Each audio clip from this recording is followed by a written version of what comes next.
بسم اللہ الرحمن الرحیم اللہم صلی علی محمد و آل محمد۔ آج کی اس ویڈیو میں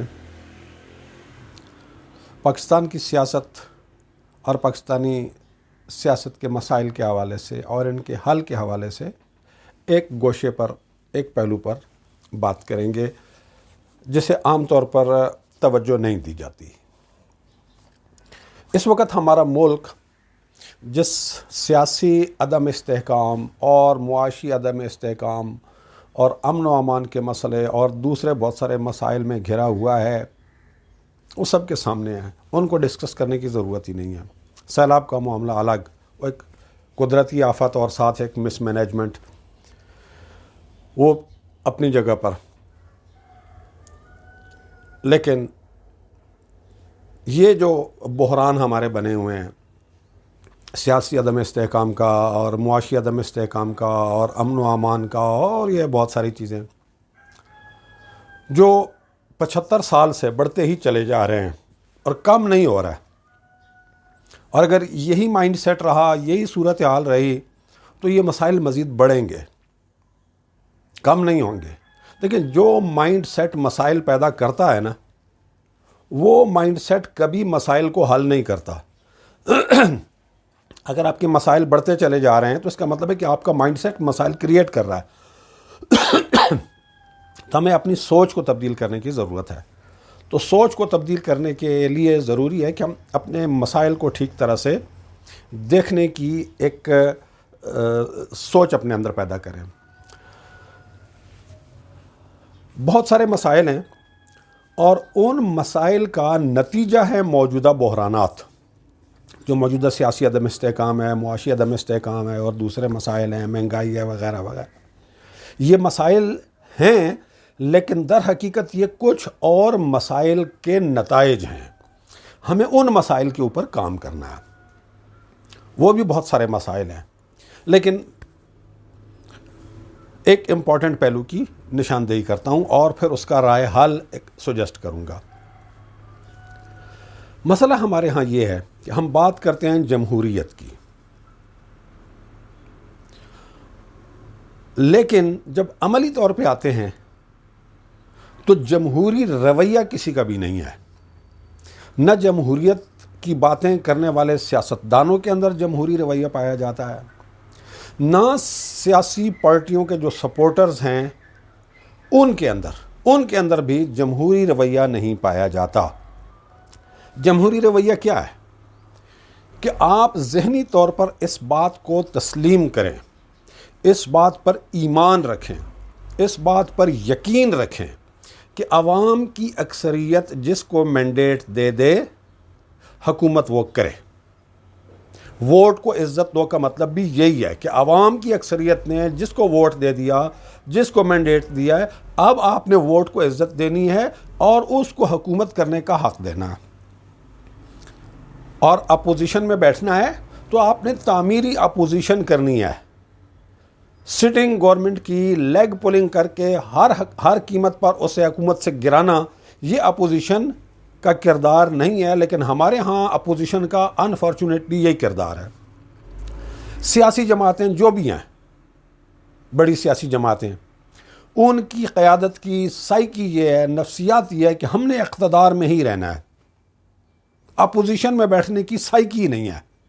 اور اگر کبھی الیکشن جیت گئے تو الیکشن جناب فیئر ہوئے تھے، جہاں ہار گئے تو وہاں الیکشن میں دھاندلی ہوئی ہے۔ حکومت میں آ گئے تو یہ ہم عوام کے نمائندے ہیں، اور عوام نے کسی اور کو چن لیا تو شور مچانا کہ دھاندلی ہے، اور اپوزیشن میں بیٹھ کر فیئر اپوزیشن کرنے کی بجائے حکومت کو گرانے کی کوششیں کرنا، یہ غلط رویے ہیں۔ تسلیم کریں کہ جسے حکومت بنانے کا عوام اختیار دے دیں وہ حکومت کرے۔ سیاسی پارٹی کا بھی، سیاسی پارٹیوں کی قیادت کا بھی، اور سیاسی پارٹیز کے سپورٹرز کا بھی یہی رویہ ہونا چاہیے۔ یہاں جس طرح سے سیاسی پارٹیز کا رویہ یہ ہے نا کہ جی ہم نے حکومت میں ہی بیٹھنا ہے، اپوزیشن میں نہیں بیٹھنا ہے، تو سیاسی پارٹیز نے اپنے سپورٹرز کی سائیکی بھی یہی بنا دی ہے۔ پیپلز پارٹی کا سپورٹر ہے، وہ چاہتا ہے کہ پیپلز پارٹی ہی حکومت میں ہو، وہ کسی اور کی حکومت کو دیکھنا ہی نہیں چاہتا. مسلم لیگ نون ہے، تحریک انصاف ہے، دس دیٹ، جتنی جماعتیں ہیں ان کے فالوورز، ان کے سپورٹرز کی یہی نفسیات بنی ہوئی ہے کہ جو ہماری پارٹی ہے وہی ٹھیک ہے، باقی ساری پارٹیاں غدار ہیں اور باقی ساری پارٹیوں کے جو لیڈر ہیں وہ ناکام اور نکمے اور ناکارہ ہیں. صرف ہماری پارٹی کا لیڈر جو ہے وہ آسمان سے اترا ہوا ہے اور وہی سارے مسائل ٹھیک کر سکتا ہے. تو سیاسی ورکرز اور سیاسی سپورٹرز اور ووٹرز، انہوں نے اپنے لیڈر کے ساتھ جو ایک عشق والا رشتہ بنا لیا ہے، جو ایک رومانس والا رشتہ بنا لیا ہے، جو ایک ایموشنل اٹیچمنٹ اور ایک عقیدت والا رشتہ بنا لیا ہے، یہ غلط ہے. یہ بالکل غلط ہے. آپ کی نظر میں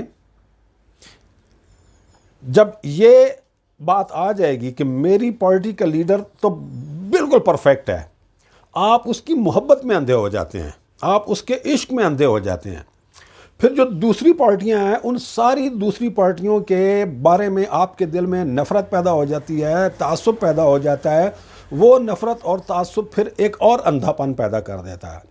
حدیث میں بھی ہے حب الشیء یعمی و یسم، کسی چیز کی محبت انسان کو اندھا اور بہرا کر دیتی ہے. نہ وہ اس کے نقائص کو دیکھتا ہے اور نہ وہ اس کے نقائص کو سننے کے لیے تیار ہوتا ہے. اسی طرح سے حدیث میں یہ بھی ہے اگلے حصے میں کہ وہ بغض الشیء یعمی و یسم، کسی چیز کا بغض اور کسی چیز کی نفرت بھی آپ کو اندھا اور بہرا کر دیتی ہے. کسی سے بغض میں انسان اتنا اندھا ہو جاتا ہے کہ پھر اس کی کوئی اچھائی نہیں دیکھتا، اس کی کسی اچھائی کا تذکرہ سننا پسند نہیں کرتا. ہماری پولیٹکس میں یہ پرابلم چل رہا ہے. لوگ اپنی پولیٹیکل پارٹی کے لیڈر کو پرفیکٹ، ولی اور پتہ نہیں کیا کیا سمجھتے ہیں اور اس کی کسی خامی کو قبول کرنے کے لیے تیار نہیں ہے، سننے کے لیے تیار نہیں ہے، اس کی ہر خامی کو ڈیفینڈ کرنے کو اور اس کو صحیح قرار دینے کو اپنا دینی فریضہ سمجھتے ہیں. نتیجہ کیا نکلا ہے اس کا؟ نتیجہ یہ نکلا ہے کہ سیاسی پارٹیاں در حقیقت مذہبی فرقوں کی طرح سے بن گئی ہیں اور جو سیاسی پارٹیز کی لیڈرشپ ہے وہ ایک قسم کے مذہبی رہنما بن گئے ہیں. کسی نے آپ کے پسندیدہ پولیٹیکل لیڈر کو گالی دے دی تو بہت زیادہ ہرٹ ہو جاتے ہیں. گالی نہیں دینی چاہیے کسی کو، کسی کے لیڈر کو بھی نہیں دینی چاہیے، ویسے بھی نہیں دینی چاہیے. اسلام بھی منع کرتا ہے، اخلاقیات بھی منع کرتے ہیں اور غیر انسانی فعل ہے، غیر اخلاقی فعل ہے. لیکن ہمارے یہاں بدقسمتی سے چلتا ہے یہ، جو کہ نہیں چلنا چاہیے. تو پولیٹیکل پارٹیز بھی اپنے اندر یہ سوچ پیدا کریں کہ ہم نے ووٹ کو عزت دینی ہے. ووٹ کو عزت ملے گی تو اس ملک میں جمہوریت آئے گی، اور ووٹ کو عزت اس دن ملے گی جس دن ہر جمہوری پارٹی اپوزیشن میں بیٹھنے کا جگر پیدا کر لے گی کہ جی عوام نے مجھے ووٹ نہیں دیا، عوام نے ووٹ دوسری پارٹی کو دیا، میں عوام کے فیصلے کو تسلیم کرتا ہوں، میں اپوزیشن میں بیٹھ کر پازیٹیو اور تعمیری اپوزیشن کروں گا، اور جسے عوام نے 5 سال کے لیے حکومت کرنے کا مینڈیٹ دیا ہے میں عوام کے اس مینڈیٹ کا احترام کروں گا، اور جو اچھے کام یہ گورنمنٹ کرے گی میں ان اچھے کام میں اسے سپورٹ کروں گا، اور جہاں یہ غلط جا رہی ہوگی میں تعمیری تنقید کر کے اسے ٹھیک ٹریک پہ لانے کی کوشش کروں گا. جب تک پولیٹیکل پارٹیز کے اندر یہ سوچ ڈیولپ نہیں ہوتی، جب تک پولیٹیکل پارٹیز کی لیڈرشپ کے اندر یہ سوچ ڈیولپ نہیں ہوتی، اس ملک کے اندر جمہوریت نہیں آ سکتی. عوام کے اینڈ پہ ایک بات جو بہت ضروری ہے وہ یہ کہ عوام اپنی پولیٹیکل پارٹیز کی جو ان کی پسندیدہ پولیٹیکل پارٹیز ہیں ان کی لیڈرشپ کے عشق سے باہر نکلیں، ان کے عشق سے باہر نکل کر اپنا ایک دوسرا اینگل ڈیولپ کریں چیزوں کو دیکھنے کا. میں آپ کو مثال دیتا ہوں. فار ایگزامپل آپ نے گاڑی خرید دی ہے، کسی وجہ سے آپ خود ڈرائیونگ نہیں کرنا چاہتے، آپ ڈرائیور ہائر کرنا چاہتے ہیں، یا آپ کے گھر میں ایک باغ ہے، پارک ہے، لان ہے بڑا سارا، اس کے لیے آپ نے ایک مالی کی خدمات ہائر کرنی ہے. آپ ایڈورٹائز کرتے ہیں، 4-5 لوگ آ جاتے ہیں بطور ڈرائیور کے درخواستیں لے کر، 4-5 لوگ آ جاتے ہیں بطور مالی کے درخواستیں لے کر. آپ کی ان کے ساتھ کوئی اٹیچمنٹ ہے؟ آپ کا ان میں سے کسی کے ساتھ کوئی عشق چل رہا ہوتا ہے؟ نہیں، آپ دیکھتے ہیں کہ ان میں سے کون کمپیٹنٹ ہے. آپ اس کی سی وی دیکھتے ہیں، آپ اس کی عمر دیکھتے ہیں، آپ اس کا تجربہ دیکھتے ہیں، آپ دیکھتے ہیں کہ پہلے اس نے کہاں کہاں کام کیا ہوا ہے، کیسے کیسے لوگوں کے ساتھ، کیسے کیسے اداروں کے ساتھ کام کیا ہوا ہے، اور یہ سارا جائزہ لے کر آپ ڈیسائیڈ کرتے ہیں کہ یہ آدمی کمپیٹنٹ ہے. آپ اس آدمی کو ڈرائیور رکھ لیتے ہیں، آپ اس آدمی کو مالی رکھ لیتے ہیں، کام شروع کر دیتا ہے. اگر کچھ ہفتوں کے بعد، کچھ مہینوں کے بعد پتہ چلے کہ نہیں یہ کمپیٹنٹ نہیں ہے، یہ کام ٹھیک طرح سے نہیں کر رہا، تو آپ کیا کرتے ہیں؟ آپ اسے ریموو کر دیتے ہیں، آپ ایک دوسرا بندہ ہائر کر لیتے ہیں اس کی جگہ پر. آپ نے ڈرائیور رکھا، ڈرائیور نے 1 دفعہ ٹھوک دی، 2 دفعہ ٹھوک دی، 4 دفعہ ٹھوک دی، آپ کہیں گے بھئی آپ فارغ ہیں، آپ کی خدمات کی ہمیں ضرورت نہیں ہے. یا آپ نے نوٹ کیا کہ ڈرائیور ہے لیکن گاڑی کا پرزہ نکال کے اس نے جینون والا کہیں بیچ دیا ہے اور 2 نمبر پرزہ لگوا لیا ہے، اس نے گاڑی کا بیڑا غرق کر رہا ہے. یہ نئے ٹائر اس نے جناب بیچ دیے ہیں اور پرانے ٹائر لگوا کے تو یہ گاڑی چلا رہا ہے. پیٹرول میں، آئل میں، ان ساری چیزوں میں ڈنڈیاں مار رہا ہے. کیا کریں گے بے ایمان ڈرائیور کو؟ جتنا بھی کمپیٹنٹ ہو ڈرائیونگ میں، اگر بے ایمان ہے تو آپ اسے کیا کریں گے کہ جی بہت کمپیٹنٹ ہے لیکن چلو کوئی بات نہیں ہے. نہیں، کمپیٹنٹ ہونے کے ساتھ ساتھ ایماندار ہونا بھی آپ دیکھتے ہیں. تو جہاں کسی کی بے ایمانی پکڑی جائے آپ اس کو نکال دیتے ہیں، فارغ کر دیتے ہیں. تو آپ پولیٹیکل پارٹیز کے بارے میں بھی یہی رویہ رکھیں. پولیٹیکل پارٹیز کے جو لیڈرز ہیں ان کے بارے میں بھی یہی رویہ رکھیں. فرض کریں کہ آپ کا ملک ایک گاڑی ہے اور اس کے لیے آپ کو ڈرائیور چاہیے. حکمران ملک کا مالک نہیں ہوتا ہے، وزیر اعظم ملک کا مالک نہیں ہوتا ہے، وزیر اعظم آپ کا مالک نہیں ہوتا ہے. جس کو آپ اپنا فیورٹ پولیٹیشین سمجھ رہے ہیں اس کے بارے میں یہ سوچ مت رکھیں کہ اسی کو ہی حکومت کرنی ہے اس ملک کے اوپر، اور جب وہ نہیں ہوگا تو اس کی اولاد نے کرنی ہے، اور جب وہ نہیں ہوگی تو اس کی اولاد نے کرنی ہے. یہ جمہوریت نہیں ہے، یہ غلامی ہے، بدترین قسم کی غلامی ہے. انگریزوں کی غلامی میں پھر لوگوں کو احساس تھا کہ باہر سے آ کے ہمارے اوپر آقا بن کے بیٹھے ہوئے ہیں اور ہم غلام ہیں. اس غلامی سے انسان نجات بھی پا لیتا ہے، لیکن یہ غلامی کہ فلاں جو ہے اس کے نعرے ہی وجن گے، اور وہ نہیں ہے تو اب اس کے بچے کے نعرے وجن گے، وہ نہیں ہے تو اس کے بچے کے نعرے وجن گے، زندہ ہے فلانا زندہ ہے، اور وہ نہیں ہے تو جناب اس کا بیٹا یا بیٹی، وہ نہیں ہے تو اس کا بیٹا یا بیٹی. یہ غلامی ہے، بدترین قسم کی غلامی ہے. ہمارے عام پبلک کو اس غلامی میں سے نکلنا ہوگا، اور پولیٹیکل پارٹیز اور پولیٹیشینز کے بارے میں یہی ذہن رکھنا ہوگا جو آپ اپنی گاڑی کے لیے ایک ڈرائیور ہائر کرتے وقت رکھتے ہیں، یا آپ اپنے لان کے لیے ایک مالی رکھتے ہوئے کرتے ہیں کہ جی ایک بندہ ہم نے ہائر کرنا ہے، ٹھیک کام کرے گا تو اس کو چلائیں گے، اور ٹھیک کام نہیں کرے گا ہم اسے فارغ کر دیں گے، اور ہمارے پاس آپشنز موجود ہیں. تو یہ سوچ ڈیولپ کرنی ہے ہماری عوام نے بھی. یہ سوچ ڈیولپ ہو گئی ہمارے عوام میں، اور ہمارے سیاستدانوں میں اپوزیشن میں بیٹھنے کا حوصلہ پیدا ہو گیا. ہمارے بہت سارے مسائل حل ہو جائیں گے، اور اینڈ پہ ہم رسول اللہ صلی اللہ علیہ وآلہ وسلم کی محبت کا، ان کے عشق کا دام بھرتے ہیں. اگر واقعی ان سے محبت کا دعویٰ سچا ہے تو ہمارے یہ مسائل ہونے ہی نہیں چاہیے تھے. آج شروع ہو جائیں. رسول اللہ کیا تھے؟ صادق تھے، امین تھے. آپ سچ کو اختیار کر لیں. سچ. سارے پولیٹیشنز آج رسول اللہ سے عہد کر لیں کہ ہم سچ بولیں گے، ایک بھی جھوٹ نہیں بولیں گے، نہ ایک دوسرے کے بارے میں جھوٹا پروپیگنڈا کریں گے، نہ ایک دوسرے پر جھوٹے الزامات لگائیں گے، نہ ایک دوسرے پر جھوٹے مقدمات بنائیں گے، نہ عوام کے سامنے چل کے ایک دوسرے کے بارے میں جھوٹ بولیں گے. ہم سچ بولیں گے، صرف سچ بولیں گے.